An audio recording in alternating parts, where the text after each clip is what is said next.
none of us knew what we had, except that we all thought that we had something very extraordinary. I mean, if you think back to 1981, I had never really had a success outside of my work with Tim Rice, apart from a couple of short pieces like Tell Me on a Sunday. I staged this show and choreographed it in absolutely record time. I mean, I think we had something like 5.5 weeks, so we were so up against it for time, and it was a very hard show to get the kids through the first time, that I don't think we thought about whether we would be a hit or not. We were just praying we could even open. Trevor Nunn was the head of the Royal Shakespeare Company, and there'd never really been a dance show in England. And it was poetry being set to music with dance. I mean, it looked like a recipe for disaster.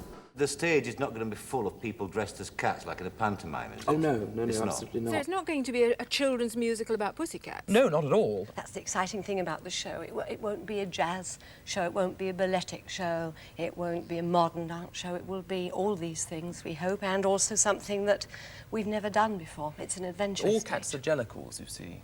This is made clear in one of the unpublished poems. Yes. But all the other cats are jellicle as well? Well, all cats are jellicle cats, fundamentally. You see, dogs are pollicle dogs, and cats are jellicle cats. She's saying the man was wonderful when he made love to me, but I hated him, aren't we? Right. So... I think that the real moment of truth came when a paying public first saw a cat.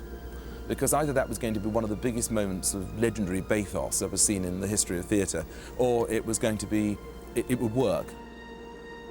And luckily it worked, but I remember all those kids saying, what are we doing here? Cavorting about as cats, you know. Just before they went on. Were we going to get away with this? But first tonight we'll be looking at Cats, the dance musical of that name at the New London Theatre in Drury Lane. It's based on T.S. Eliot's Old Possum's book of practical cats. The music is by Andrew Lloyd Webber, the director is Trevor Nunn, and the choreographer is Gillian Lynne. The show opened rather shakily, as a matter of fact, because it took a lot of the critics by surprise.